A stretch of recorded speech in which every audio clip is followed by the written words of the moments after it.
Could Jesus work his neck out so much that even he could not snap it?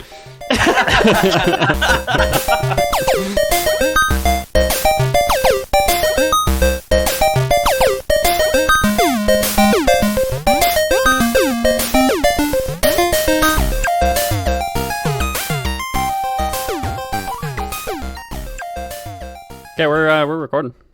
Spit that coffee out, man. We're live. The mics are hot. We're burning tape here. Lore boys here. Welcome to the show. My name is James Miller, and today I am joined with, as always, Ethan Palmer. Peter O'Donohue. Nice. Boys are all here. Can I just say, I am so glad Spooky Month is over. No more getting scared for me. You know, it's all happy Warhammer 40k, you know, the good times, all that stuff from here on out, right? Yes, notoriously happy franchise. So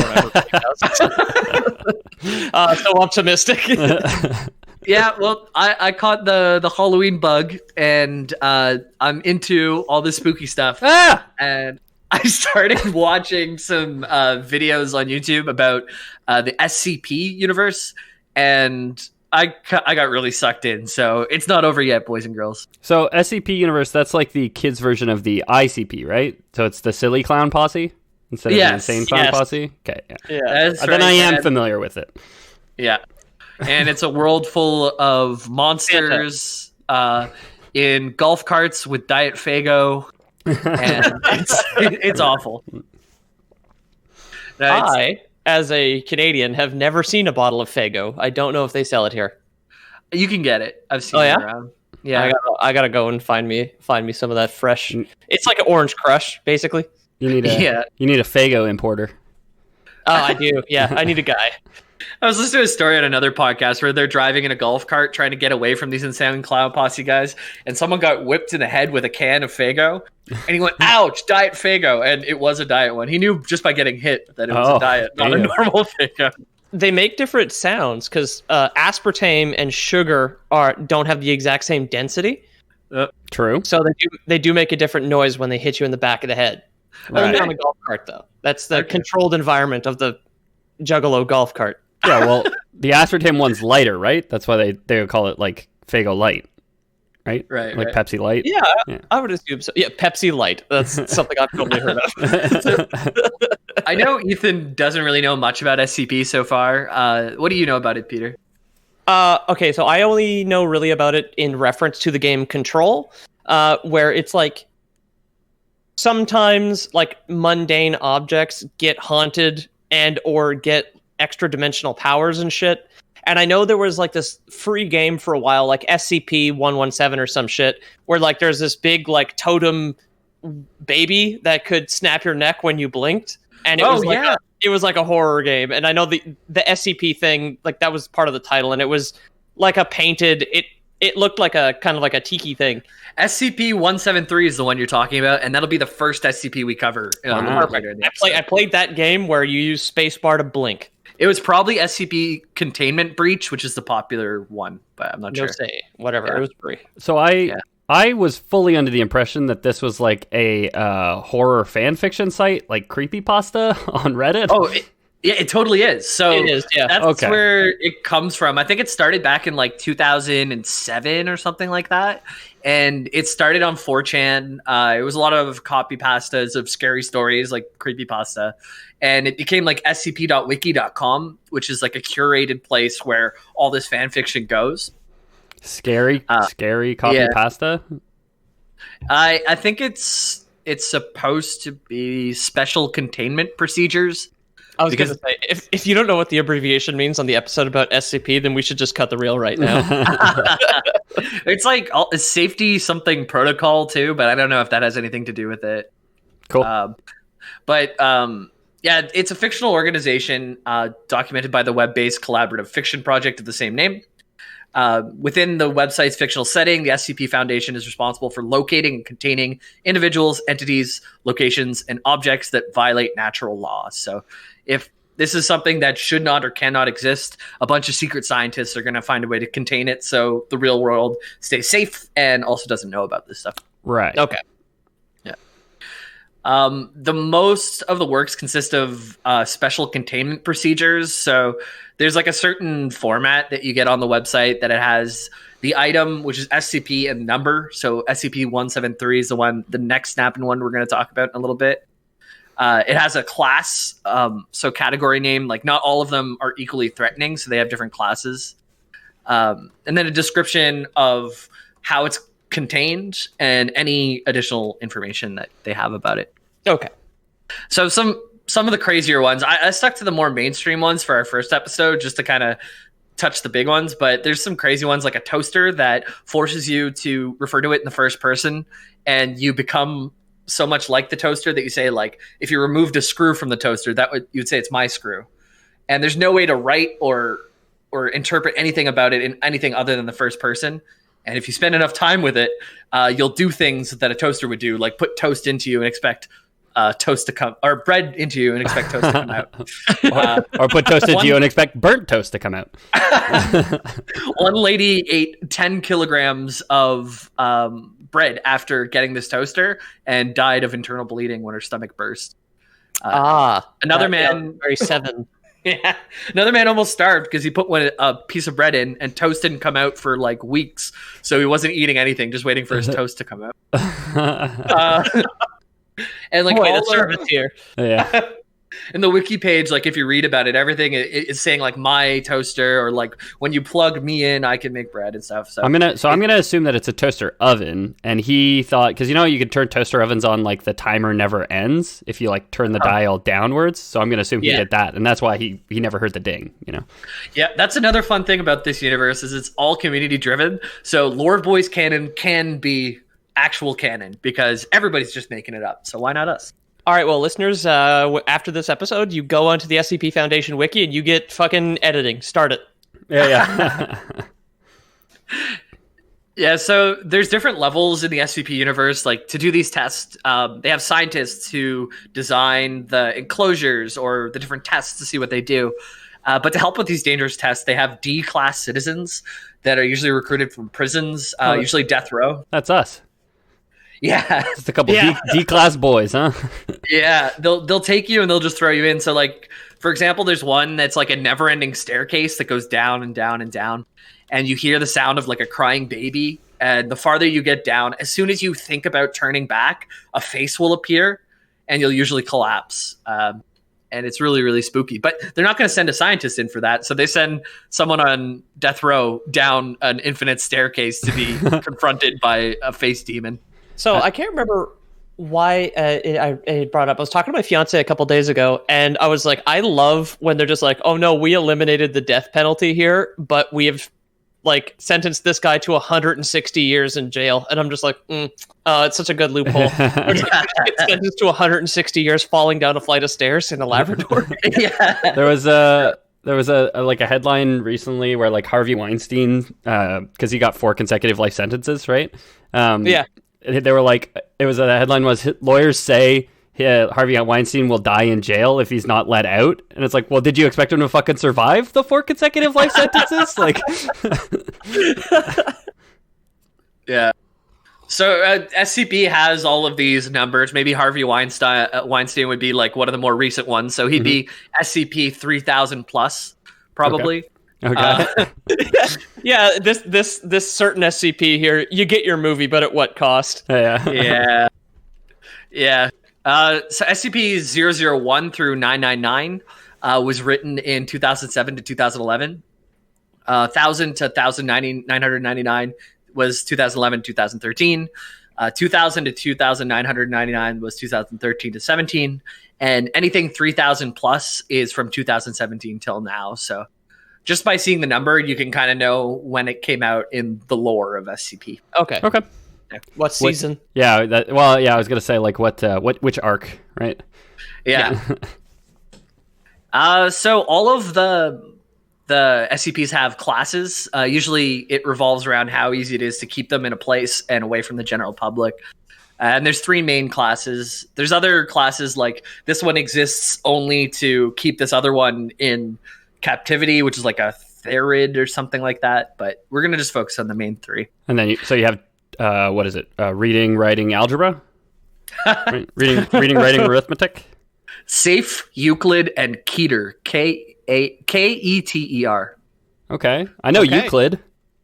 Yeah, he's a geometry man. Yeah, speaking geometry judge. Speaking of arithmetic, he's a geometry judge. He judges shapes to see if they're flat enough for his plane. More than 3 dimensions, I won't have it. Yeah, no thank you. No tesseracts here, boys. Get them out. That's non-Euclidean. So safe is first, and those are anomalies that are easily and safely contained. This is often the fact that the Foundation has researched it well enough that it doesn't have to put a lot of resources into keeping it away. Do not just a toaster with like a do not buy sign on it. They're running a flea market and they're like, don't buy, haunted. There's this really interesting one. It's like a coffee machine, and any liquid you ask for it will come out. Like they asked for the tears of like this extinct animal, and it came out. Nice. Someone asked for his favorite drink, and they gave a specific beer that he had on a specific day and a really good time in his life. So you could even like read your mind. Well, that one sounds good. So bad. Yeah, that one sounds really cool. So that one would probably be safe because it's not really malicious. Right? Well, what if I ask for all of Jamie's blood? So yeah, that might be an issue. Take your blood out of you. Does it move the liquid or does it manifest it itself? Mm-hmm. Yeah. So classifying an SCP as safe does not mean that the handling or activating it does not pose a threat. They trust their scientists to do good science boy work. Okay. And be until they have need for Jamie's blood. Yep. Science need. There's one crazy scientist that fed 2 young girls to like this lizard monster that we're going to talk about later. And SCPs kind of does have a little... They'll send murderers to the death. But if someone does something messed up like that, they ended up feeding the scientist to the lizard shortly thereafter. So they have some type of moral code, whether...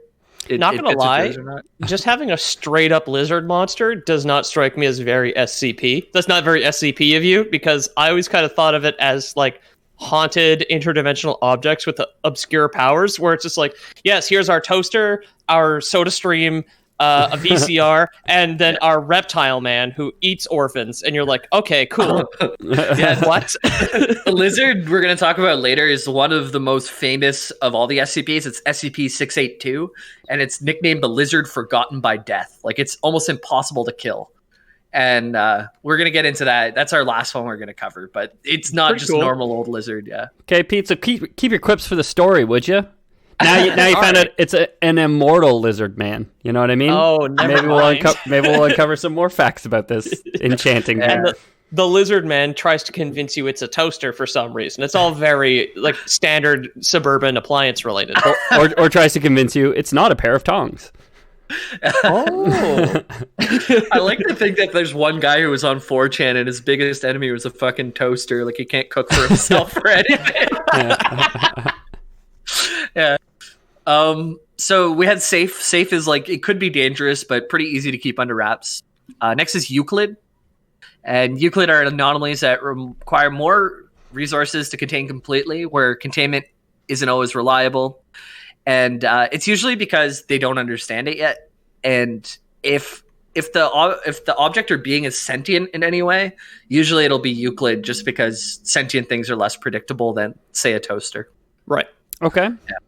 Oh, well, if it's a sentient toaster, though, then it would be Euclid. A toaster that finds sentience through you, I guess, because you think you are the toaster, but I don't know how that works. Jamie's not in the game of classifying these bad boys, okay? Yeah. Nah, dude.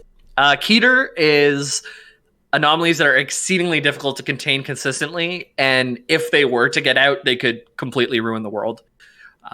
They are the scariest ones, and we're going to talk... The first one we talk about today is the neck snapping one, and he starts as Euclid because as long as you follow the rules, you could kind of keep him in his place, but he becomes Keter once he starts self-reproducing, and they couldn't control him anymore. But okay.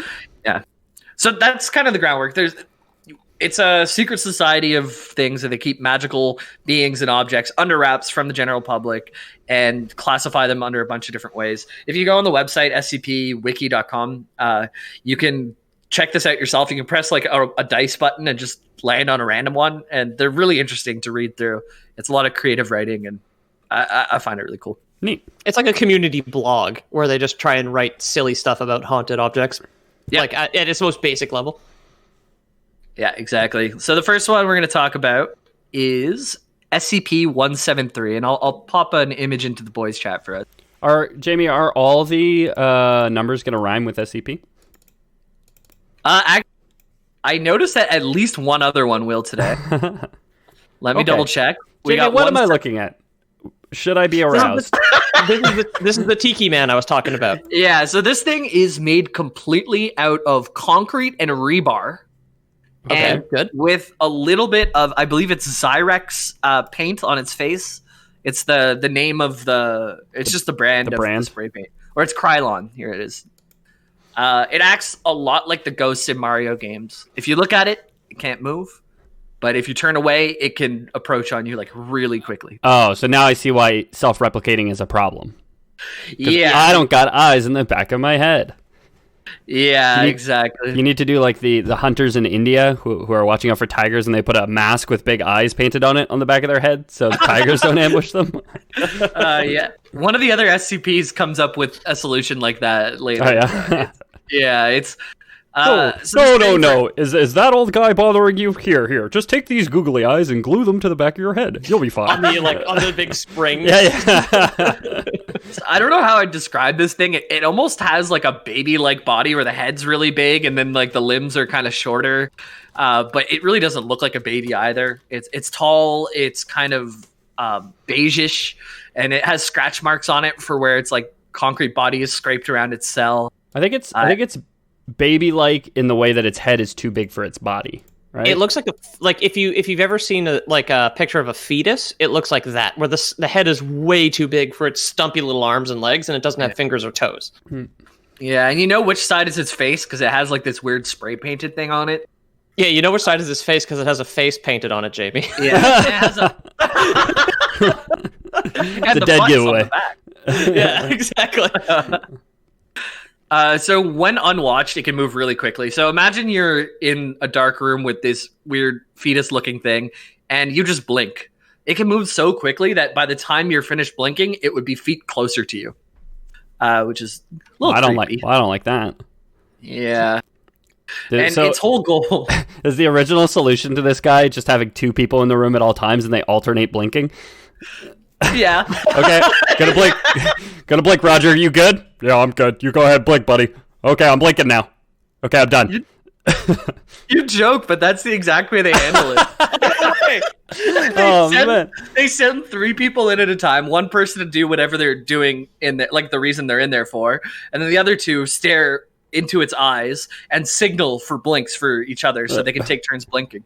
Now, what if you're on eye-open duty and you need to sneeze, and the guy who's blinking isn't ready because you can't sneeze with your eyeballs open, as they did on Mythbusters? I can tell you've heard this story already because they do reference Mythbusters, and there is a sneeze. Okay, I've not heard this story before. But it's just the fact that this is like written by the community. It's not like the highest brow fiction. So the fact that we can stumble on a solution as we just did is not like the writing. The writing in this is not on par with something like Ocean's 11. You know what I mean? Written by professional screenwriters. That's actually SCP-11, and you have to watch that movie for all time. Oh no! Is SCP pronounced ocean? I guess in that cell it would be. So when it's left alone, and even when there's cameras on it, it seems like it doesn't move around as much. But whenever it's left alone, you can hear it scraping around in its cell. So really creepy. It sounds like rocks grinding together. Okay, yeah. Well, made of concrete. Yeah, it has reddish brown liquid that's left about the cell. You can kind of see the rust all over in that picture. Mm-hmm. And they confirm this to be a combination of feces and blood, although the source of the bodily fluids are still unknown because it doesn't just happen when there's a murder. The feces, Mason, where do they come from?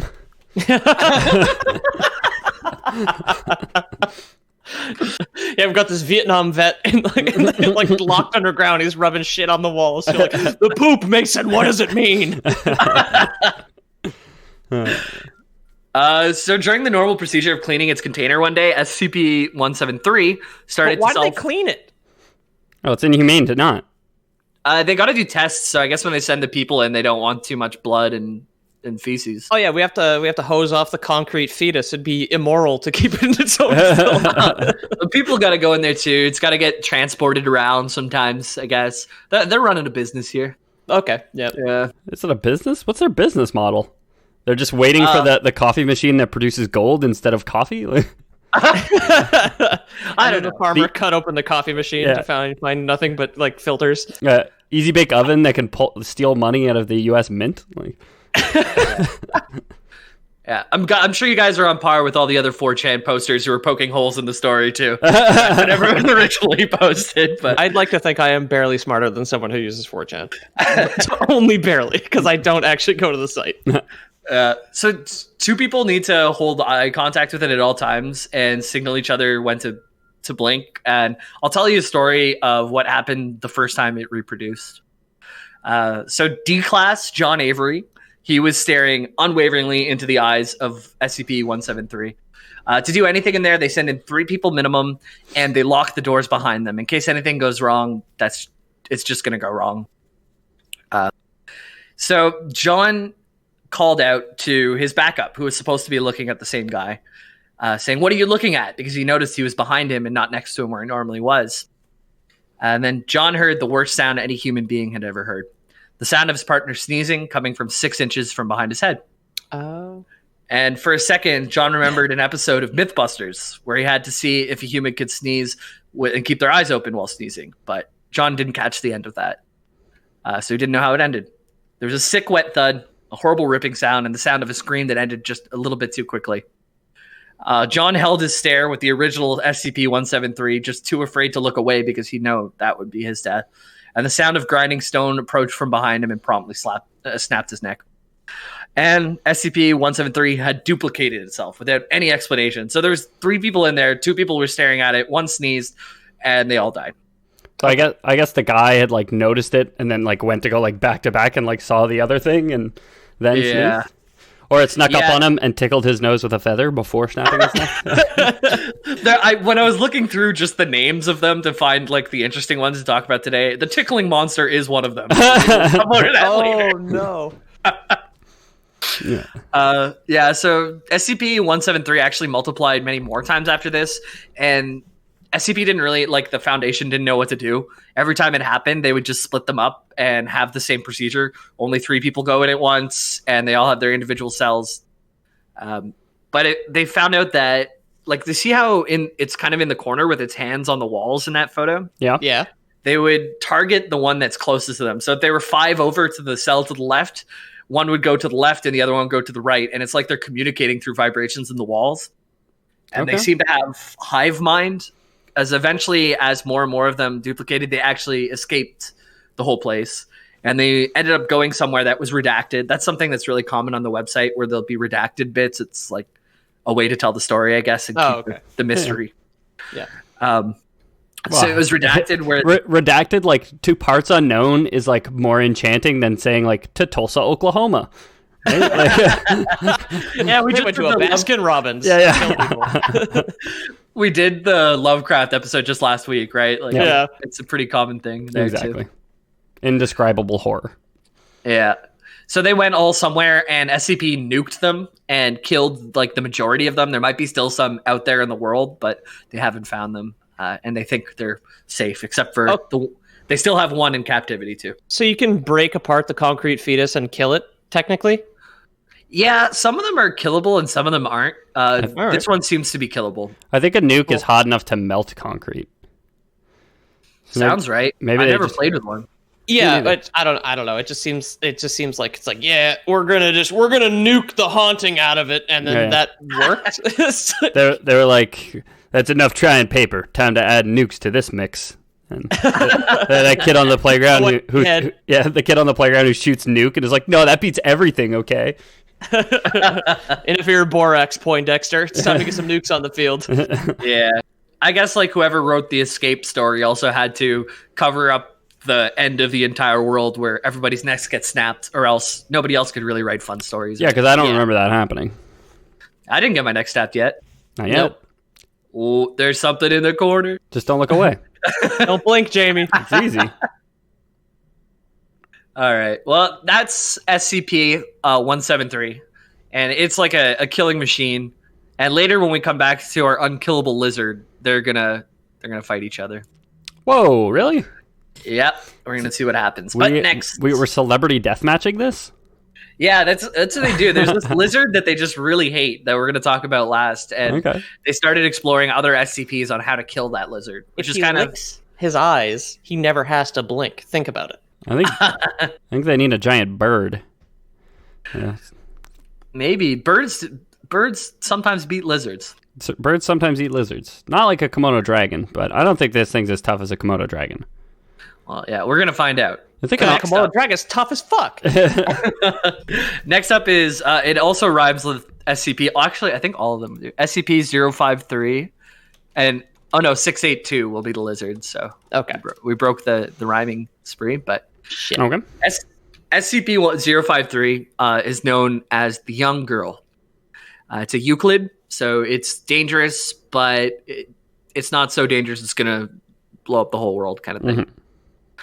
And attention lolly fans, because this SCP has the appearance of a 3-year-old girl, but is actually hundreds of years old. Okay, Thank God. Thank God. Lolly fans. Yeah, that's something that we've said on our podcast now. Yeah. So I think she thinks she's 3 years old. She doesn't really know where she's coming from or where she's going. That but her story sounds so dangerous. Nah, her story starts in Chicago. That sounds way more dangerous now, actually. She used to work in Chicago at an old department store. That's Sears. She doesn't really know much, but she knows she needs to keep moving always. So she's constantly moving, never staying in the presence of people for very long. She forages food from the trash, drinks puddle water, and she knew deep down, though, if she did not eat or drink, she would not die anyways. Okay, so she is the littlest hobo, is what you're saying. The dog? Yeah. Okay. The Canadian 80s Smash TV show that all our listeners will surely know. He diffuses a nuke at one point. Does he? Hey, yeah. Littlest hobo lore coming someday. It's in like a basketball. It's in like a basketball court or something stupid like that. There's a nuke underneath it. Oh no! They're gonna blow up our basketball court. Yeah, Airbud's telling them to cut the red wire and shit. Yeah, but they're colorblind. Dogs cut the gray wire. Yeah. No, cut the gray wire. That is verbatim a joke lifted out of Cats and Dogs. I don't know if you guys remember that film. So. Yeah, nice. The Jeff Goldblum masterpiece. Oh my god! So this young girl, she stayed away from people, but she had this craving one day. She had enough coins that she found on the ground, had enough silver dollars, and she wanted to buy a candy bar. She just had this idea of a candy bar in her head. And enough really puddle water for me, thank you. I'll take a Snickers. We have some carbonated puddle water if you'd like to spice things up a bit. It's like, ooh, that does sound refreshing. Yeah. The worms in her just like bubbling around. Garnished with a pigeon feather. It's our most oh, whatever. I lost my train of thought there. I couldn't think of a proper word. It sounds pungent. So she moved quickly through the corner store to get a candy bar and kept her eyes to the floor as the cashier rang her up. The reason she did this is this young girl's cursed. If she makes eye contact, physical contact, or spends time longer than exactly 10 minutes with anyone, whoever was in her company would become agitated and confused over the 10 minutes, and by the 10 minutes would kill every human in the room before trying to kill her. Okay. So it's a pretty lonely existence. So if anyone tries to kill her, then their heart will just spontaneously explode or they'll have a seizure. So anytime she gets close to someone, they kill everybody in the room and then they die themselves. Okay. I gotta say, exactly 10 minutes is a conveniently round time. Somebody was like, you know what? 600 seconds. That's what we're going for.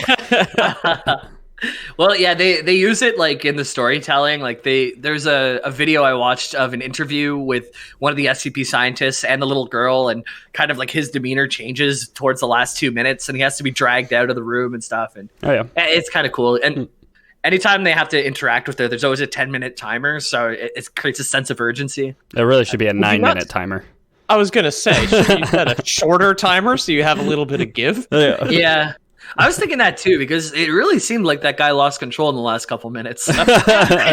Makes sense, actually. How could we have seen this coming? Yeah. So the cashier, back to in the Chicago store, is ringing up the chocolate bar, and her head was down. And this cashier notices this 3-year-old kid in a little yellow flowery dress is walking around Chicago by herself. Something's wrong. So he says, "Where's your parents, little girl?" She kind of hesitates and says, "At home." Chicago's no place for a 3-year-old to be wandering alone, so he calls the police and starts asking her to stay with him. She instinctively knew that she could not stay much longer.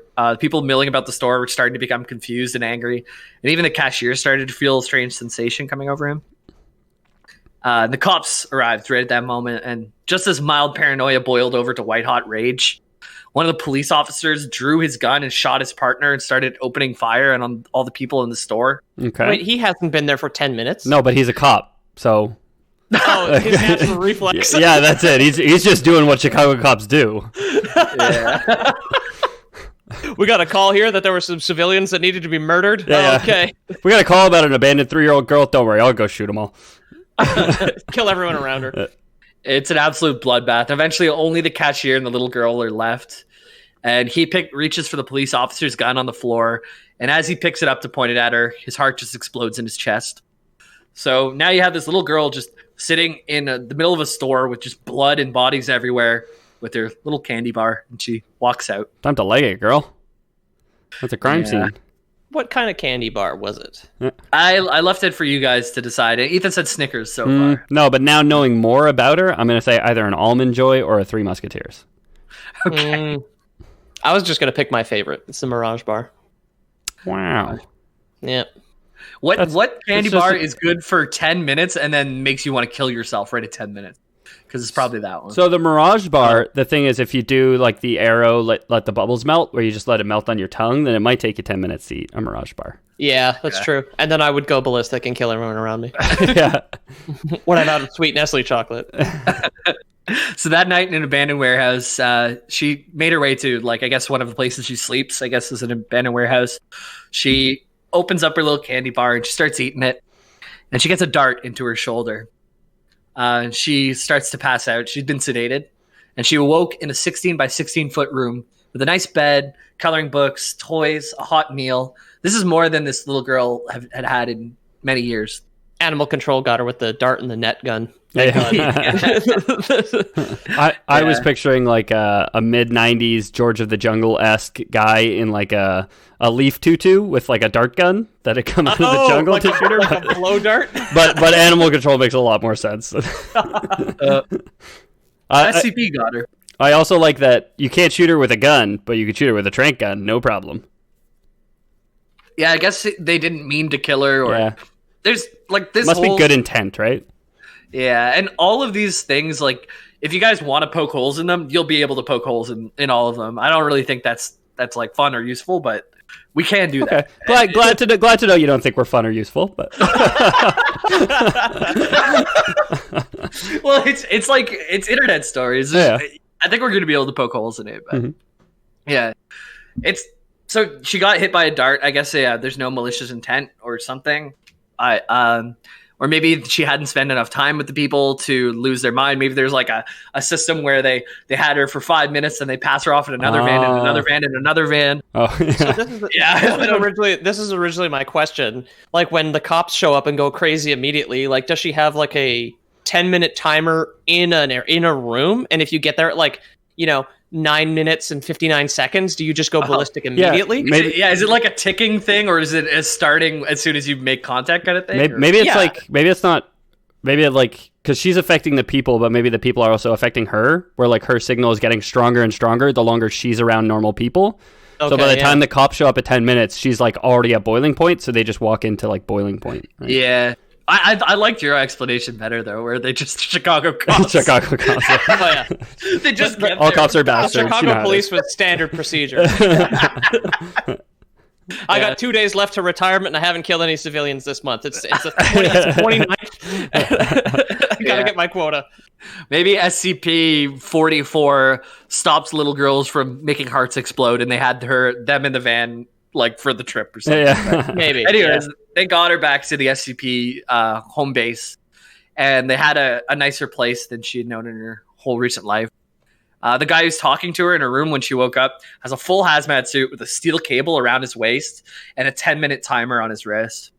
Oh, do they just like the old like the cane The thing cane on stage, yeah. They whip out the cane from off screen or like stage left and just like whip the guy out of the room Whoop, safely. whoop, whoop, whoop. Now, Some guy plays a player piano. Or Yeah, whatever. playing them off, yeah. Yeah. now, if she has like a radius, because clearly she can beg for money and not make people on the street go crazy. So if she has like a crazy field radius, like if they just put her in like a horse trailer, they could probably safely transport her wherever the fuck they need, right? Yeah. Well, they figured it out. They somehow sedated her and got her back to the room, and they came in with a hazmat suit, and they said as long as she cooperates with the test, that she could have all the toys and treats she ever wants. And for her, she was fine by this. She could get her Mirage bars or Three Musketeers or whatever she likes. Whatever we decided she likes. Yeah. This was fine for her for now, because she just had all the treats, but she found out that these tests were exposing her to D-Class citizens, so these murder row guys who would talk to her and enrage and try and kill her, and then she would eventually kill them. So it kept happening time after time where she was forced to kill people so she could have a Snickers. Time after time. The song that's playing as these guys' hearts are Yeah. exploding. Yeah. If you look, I'll be waiting. I'll snap your neck. Yeah. If you blink and you're in the room with me. So the scientists, they explained that the reason that they were doing these tests is they had a special job for her down the line. And that's eventually was going to be to encounter the lizard forgotten by death. Oh, The I thought it was next like, we're going to airdrop you into Fidel Castro's house and you're going to finally take him out. Yeah. It would work. Yeah, yeah. JFK is just conspiring to put the little girl in his room. Yeah. Yeah. Bravo Team 6 gets a new member. Yeah. So SCP-682, the lizard forgotten by death. This is one of the most famous of the SCPs. So if you guys want to look these up, or the listeners at home want to look this up, there's a lot of info and a lot of stories around it, because even if it wasn't the original author, a lot of people like to include this in their stories. Yeah. It's 762, you said? 682. I'll post a photo, actually. I have one here. You got one of those numbers right, Peter. Yep. Totally wrong. Sorry, guys. I'm pulling the photo now. Jamie, pull up the clip. It's a really creepy lizard, and it kind of almost looks undead. Like a ghoulish lizard. Almost like Death Yeah. didn't forget about how to make them look. Oh, yeah. It's like a hairy alligator skeleton. Yeah. Yeah. Yeah, and this thing is like one of the most dangerous of all the SCPs, just because of how adaptive it is, and like it can regenerate. If you put it into certain dangerous scenarios, it can like on the fly evolve to be able to survive those type of things. So are they trying to Underwater. airdrop this thing into Fidel Castro's house? Well, they actually, this is one of the earlier ones they found. It's a large, vaguely reptile-like creature of unknown origin. It's extremely intelligent. It can actually communicate with the scientists. It has complex communication with other SCPs and some of the other short stories. And it has a hatred of all life. So, like, for example, there's an interview it had, and it said, they're asking, why did you kill the farmer? Why did you kill the farmer? And it didn't care to answer for a while. And then after, it just said, because it was fucking disgusting. Like, it just hates anything that lives. Okay. I mean, Yeah. yeah. Well, does it hate anything that lives, or does it hate rural townsfolk? You know what I mean? Maybe it would like me, you know, like an urban city slicker, huh? Yeah. That's why they got that girl from Chicago. She's city folk, so they were going to see if they can calm it down. Yeah. Calm it down by putting it in a room with a girl that makes everyone get really mad and go crazy. Yeah. So SCP has extremely high strength, speed, reflexes. If you had like a little stat counter, like it somehow didn't make it all balanced. It just has like top of everything. Oh, yeah. Okay. S rank all around. He's the anime protagonist here. It's the Mary Sue. Yeah. Okay. It's Yes, really- our Mary Sue is an unkillable bloodthirsty lizard. This time, it's Yeah, yeah. my self-insert. This thing too, like it really seems to have a relationship with whatever it consumes. So if you don't feed it for a long time, it'll start to shrink in size and then find other ways to stay alive because it can eat absolutely anything. It can eat the concrete on the ground and it will grow in size. So it can metabolize anything and it grows in size and shrinks in size depending on how often it's eaten. Okay.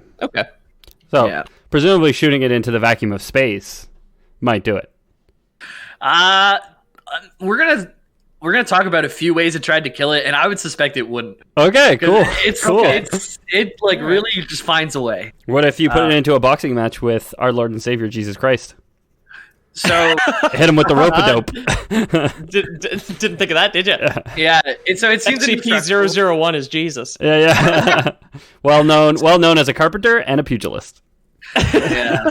So one of the times it got destroyed the most, and we can say that this is from our Lord and Savior Jesus Christ, it was still moving and living with its body 87% destroyed or rotted, and it regenerated over time. Okay. So like it was just like its eyes and tip of its mouth, and it was still living. Jesus, what'd they do? Just a pair of eyes on the ground. I'm not sure what attempt that was. One time they cut it into like 20,000 pieces, separated all the pieces, and all the pieces just came back together and formed it. Like the Iron Giant. Yeah. Never seen it. So SCP actually broke out of its cell and killed 11 people and injured 86 more before being recaptured.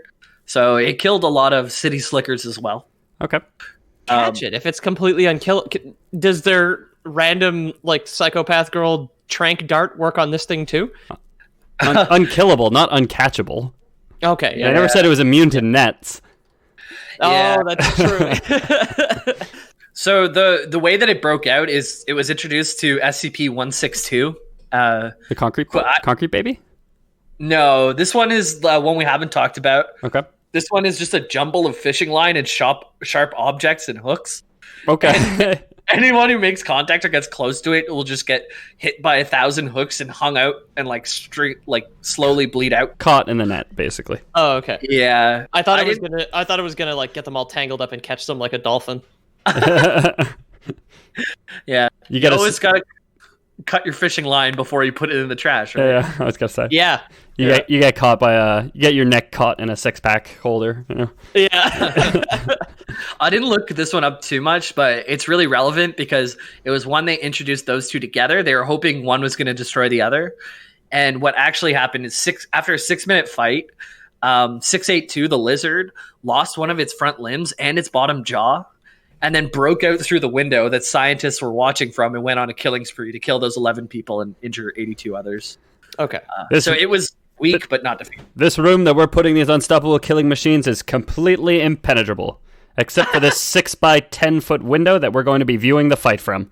Yeah. Regular glass. It's not even a one-way mirror. It's just glass. He can see us and we can see them. It's not even one big piece. It's like the pane glass. Yeah. It's just two French doors. They're just like, this will keep them in there. Do these open inward or outward? I don't remember. It's not important. Yeah. So that incident, they were hoping one would destroy the other. Both of them end up living. They captured both of them. But this put it way too high up on like how dangerous it was, 682. So they put it on the termination testing list, basically, which means all the tests they're going to do from here on out are meant to kill the thing. Yeah, now we have an angry lizard and an angry bundle of fishing twine. This could not have gone worse. Angry gecko and an angry tackle box. Oh, God. Yeah, so when it's not in termination testing, they keep this lizard in a vat of hydrochloric acid. Okay. So it kind of just keeps a balance of being weak. It consistently will regenerate itself, but not so much that it'll be its full form. Okay. So it just keeps it weak in there. We keep it at a responsible level of dissolution to keep it from getting too angry. Yeah. Yeah. Why? Don't set the acid thermostat too high or else it'll get out. Yeah. Well, have they considered a stronger acid and maybe they just boil it down to nothing then at that point? Yeah. If acid works on it? I don't know. I don't know. Yeah, it doesn't like it. every other problem, it seems to evolve its way out of it. But for acid, it seems like that just kind of keeps it hurt for long enough. So why not stab it with glass? You can keep acid in glass. Well, so they tried a very dangerous quartz crystal demon thing that's called SCP-409. There you go, Peter. Oh, yeah. All right. They did. The glass was just animate and a demon. Oh, dang. My mistake. It's a very dangerous quartz crystal that spreads and engulfs other living beings around it in about 3 hours. If you're in the same room with this thing, you'll be completely engulfed in crystals. And after complete crystallization, it shatters into a million little pieces. Okay. It or you, like you, okay. Yeah. It's fine. It's just it's a quartz crystal, but you'll become a big quartz crystal and then shatter. Okay. Yeah. So SCP-409, the quartz crystal, and the unbeatable lizard, they put it in a room together. And for whatever reason, at 62% of the lizard's body, the quartz crystal couldn't keep going. So it seems like it developed some type of immune strategy, like some way to stay alive halfway through it. It actually shattered more than half of the lizard. And it just laid there with its 2 front limbs, all of its organs kind of leaking out of its middle part, and its back legs and tail gone. And after a few hours, it just regenerated to full and spoke out and said, "I will kill every single scientist involved with this experiment." Damn. Yeah. And you could save 15% or more by switching to Geico. Yeah, I will kill every single Geico subscriber in this room. Well, that's a weird threat. No, yeah, I will kill every single person here who doesn't have Geico car insurance. Yeah. Yes. I can put my tail back on, but you can't. So get Geico. Yeah, that's another obscure Canadian commercial for you guys. You can find it. Yeah. Astar from Planet Danger. Yeah. So for unknown reasons, it was able to resist that attack, and it develops immunities on the fly. So they tried deadly lasers, and it evolved to have mirrors on its skin. Shit. Oh no, it's coming back at us. Like a 1960s James Bond movie. It evolved the ability to flick nickels in the way of the laser beam and deflect them. Yeah. They tried draining its capsule or whatever it's staying in of all breathable oxygen or all gas completely. So in a vacuum or sending out to space. And pretty much, anyways. And it developed a hard shell around itself and kept essential gases within the shell. So then they added the gas back to the room. And when they went in to go check on him, he made the shell explode and kill everybody with the little tiny pieces of the shell he made. Oh, good. Yeah, it seems like irresponsible to go in there just like, well, we couldn't suffocate it. Let's walk into this room. Yeah. Well, I guess to them, they would have seen him like turn hard and stop moving. And I guess if you just watching him for a long time and he's not moving, then you're like, maybe it's safe. Send in the D-Class Citizens. Send in the Lore boys. Did you say there's cheese in here? I don't see any. You told me to give me clam juice. Yeah. And that was my next point, actually. They thought it might be dead because they just saw this like hardened thing in the middle. But yeah. Okay. Yeah. Give that death row pedophile a stick and have him go in there and poke it. Okay. So SCP-173, which is the statue from Rebar and Concrete we spoke of. Yeah. They decided, okay, this thing has been really dangerous to us so far. Let's put it in with the lizard. And this thing, it's got to be the lizard. So 683 had a healthy respect for the stone statue. And it stayed in one corner and just held eye contact for 6 hours straight. Scientists, I guess, had to get home to their wives or something because they became impatient. And they had their... But why did this even happen? They tried to suffocate it, and it evolved a shell full of oxygen, and now they're just like, well, this guy who kills you when you blink, there's no way he will just de-evolve eyelids or something like that. Yeah. Or like a chameleon, he'll just alternate blinking. Close one eye at a time. I just realized humans could do that too. Yeah, your cheeks will get really tired, but that's why you like have short shifts. Yeah, dude. You know what? You should work for the SCP. You could cut down their staffing by half. Yeah, exactly. Come on. Yeah, well, I mean, at least I wouldn't have to hire every 3 months when everybody is annihilated by this fucking lizard. Then we could finally afford their allergy medication. People stop sneezing in there, you know? Yeah. Although I gotta say, I've been trying to alternate eyes blinking now, and I feel like I'm blinking more because my eyes are like, this is weird. Stop it, you know? And I assume everybody listening, wherever they're listening from, is blinking a lot and now very conscious of their blinking as they listen to us talk. And if you're gonna die, you don't want to go out switching from eye to eye. You just look like an idiot. That is true. That is true. Oh, that's true. Yeah. The most important thing. So they had 6 hours of just the stare off. Scientists became impatient, so they sent their militants in to shoot 683's eyes out with high-powered sniper rifles. Good. All right. They're like, that works. Steam whistle blows. Guy's like, son of a bitch. How's he still not blinked? Go shoot his goddamn eyes out. Yeah, I hadn't mentioned the militants up until this point, but there's actually a really cool game that's kind of like Among Us like, where it's social and it's based around the SCP universe. Okay. And this unkillable lizard is one of the monsters. So one person's a monster in disguise, I guess, or maybe just a full-on monster. Then the scientists want to contain the monster, and then the prisoners want to escape the facility, and the militants want to kill the monster. So you all have these goals and ways to win. I haven't actually played it, so I don't know the ins and outs of it, but it looks really cool. Sounds cool. Yeah. So they shot out the eyes, and 683 kind of scrambles to the other wall and quickly regenerates its eyes, not only on its face, but all over its body, and with super thick see-through eyelids that are resistant to being shot. No, my eyelids are shot resistant, and I can see through them. Okay. Yeah.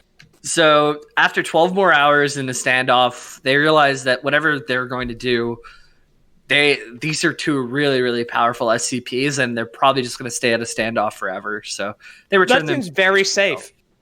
Yeah. Yeah. Well, the last time they left that other one, 153, it reproduced randomly too. So I guess they don't want to risk that, because maybe, okay, cool, they could get it to kill the monster, but then it starts reproducing and doing the hive mind thing. I'm not sure. I mean, I don't know. The lizard and the fetus thing seem to cancel each other out pretty well. They seem like equal power levels, where it's just they can leave them in the room together. Where this thing can't move, and because it's constantly staring, but it can't stop staring, or else it'll. I don't know why instead of I don't know why it evolved eyes that didn't need to blink instead of evolving a neck that couldn't be snapped. You know? Oh. Just it's got the thing on its back, like twerking its head back and forth, and it's just like going about its daily chores, you know? Yeah, I guess like it's easier to imagine a bunch of eyes on a monster than a neck that can't be broke. I don't know. Yeah, I guess like a lizard covered in eyes is a lot more fun to fanfic opposed to just a lizard with a very thick neck. Could Jesus work his neck out so much that even he could not snap it? Probably. Could you eat enough Jimmy Johns that you just can't get down to that fucking spinal cord? No, yeah. So that didn't work. And our final test for this episode is SCP-053, the young girl.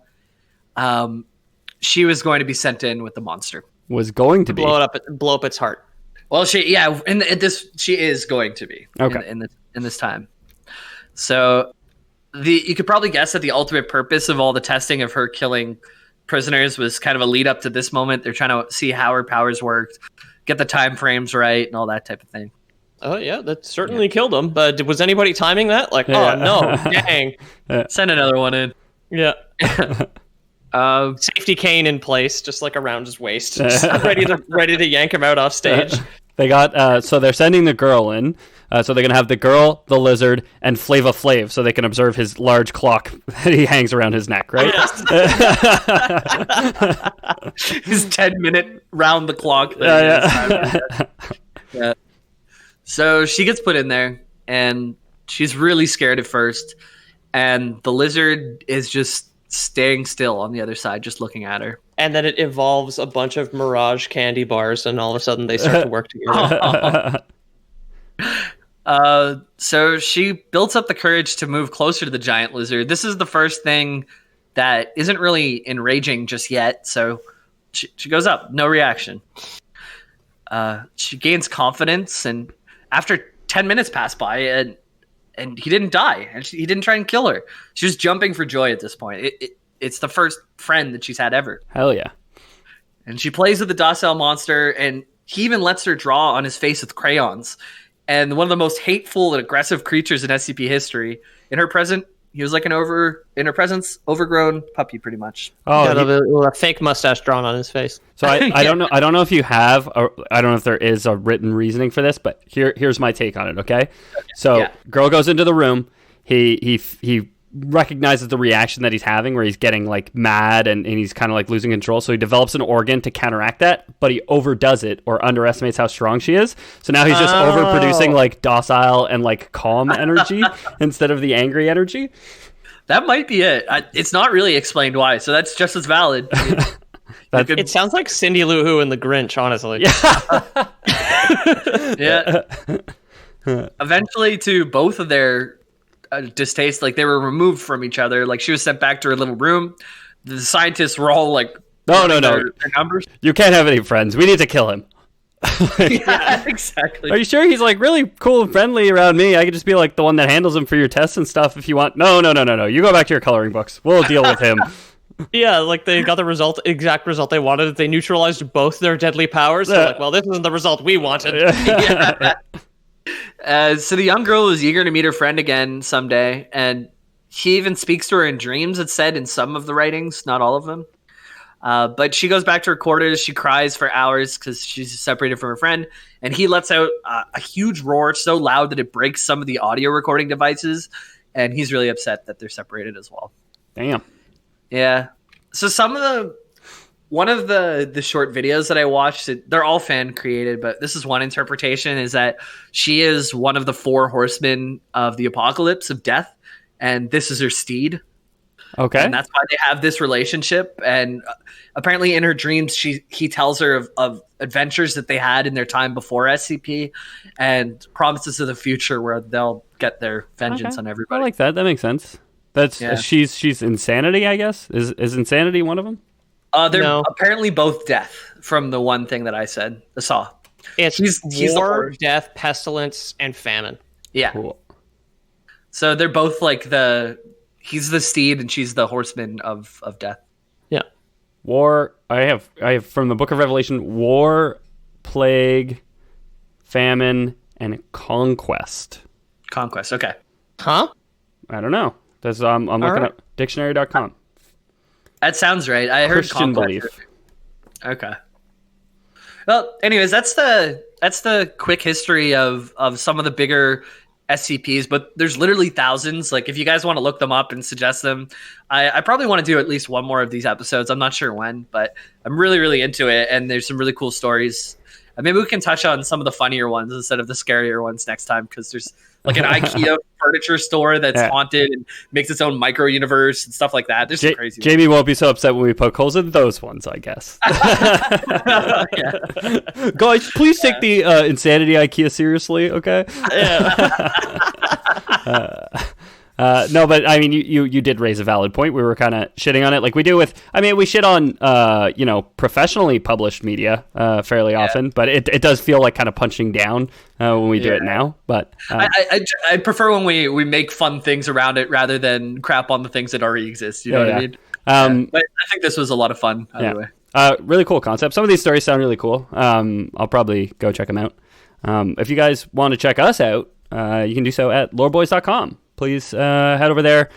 Check us out. All the merch, the episode details. We'll post these pictures up on the episode page for this episode. And if you guys have the time right now, with whatever you're doing, if you could leave us a review, we'd really appreciate it. It means the world to us. It makes a big difference. Peter, I believe you have an email from a beloved fan. I do. The name here is Pudge Boy, so I don't know if you like Yoda too, or if you're a little overweight. Either way, welcome. And he says, hey guys, hope all is going well with you. It is, for me personally. I'm exhausted, but horribly for me. Jamie? Yeah. Okay, cool. Yeah. Yeah. Jamie's living in containment. I was trying to pull up the email too, and I wasn't listening. Love the show. I've already listened to every episode. That's a lot of fucking content, dude. Thank you very much. I listen to you guys all day long at work, and since late summer and recently ran out of content, well, here's more.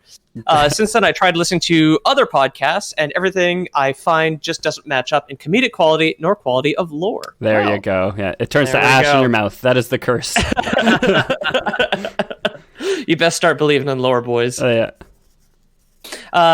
Where is he here? I've tried listening to actual history podcasts, but all the narrators are super monotone and they're in their speech and just all around boring to listen to. Dan Carlin's great though. Check him out. I'm gonna go ahead and recommend The Dollop. It's basically this show, but for real history with professional comedians. It's a lot of fun. I honestly drew a lot of inspiration on like the way I treat the show from that show. Like early on in the show, I was listening to that a lot. Same. Yeah. Dollop's good. Yeah. So please keep it up. I look forward to it every Wednesday now when you guys release the next episode on Spotify. I've already left a 5-star review on iTunes. Thank you so much. And told a lot of my friends about you guys and plan on supporting you guys in any way I can, aside from actually giving you guys any money because I'm a cheap son of a bitch. That's okay. We don't do it for money, Pudge Boy. The reviews that's it. The reviews are vastly more important, so and so much easier. So that's the thing that we appreciate. But anyway, thank you so much. He contacted us through contact@loreboys.com. You can also use loreboyspodcast@gmail.com. It's the same or email. Send a message to me, Peter O'Donohue, in the messaging system @loreboyspodcast on Instagram. That's where you find me hanging out, normally with pants on. Mm-hmm. Yeah. Send us some follows, send us some likes. Yeah, if you like SCP, let me know some of the ones you like, because there's just so many of them. I'm having a hard time getting to the good ones, so let me know, and I'd love to cover them.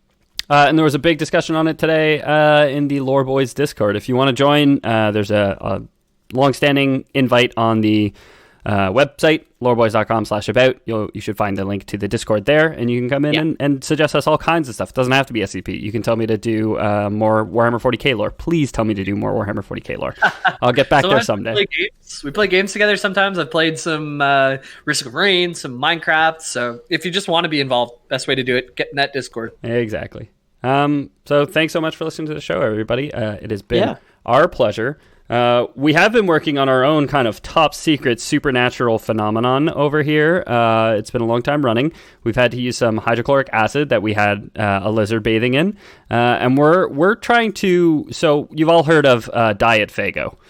We're trying to produce Faygo Zero to take on Coke Zero. Finally, the big boys. Damn, dude. So we're doing this for the folks at Faygo pro bono, but we need your guys' help, okay? If you guys have any appliances that let you conjure up any amount of any kind of liquid, we need you to send those to us, right away. I promise I won't use it to extract Jamie's blood, because Jamie's already given a lot of his blood to the Faygo Zero project. SCP FG0. They just keep putting Faygo back in my veins instead, dude. I'm barely around anymore. Yeah. He's painting his face a lot, and he's riding around a lot of golf carts, I will say. Sleeps 19 hours a day. But let me tell you, whenever you get hit in the dome with that Faygo Zero, you'll know. You will know. You will know it's Faygo Zero, yeah. There will be a distinct difference between it and Faygo Light. Or Pepsi Light, or whatever you want to say. Those real things that we say sometimes here on the Lore Boys. Thanks so much for listening, everybody. I think this constitutes a Lore Boys. Lore Boys. Out. Finally done with the spookum.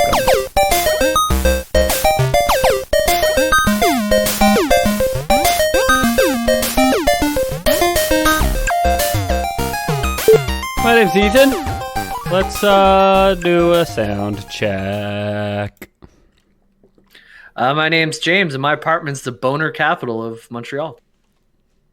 My name is Peter, and I didn't realize that Jamie's place was the boner capital, because I was on my way to Ethan's after this, but I suppose I'll head over to Jimbo's for the boner election. Are you on your way here? Because I just took my shoes off. I'm about to make a holy pilgrimage to the boner capital.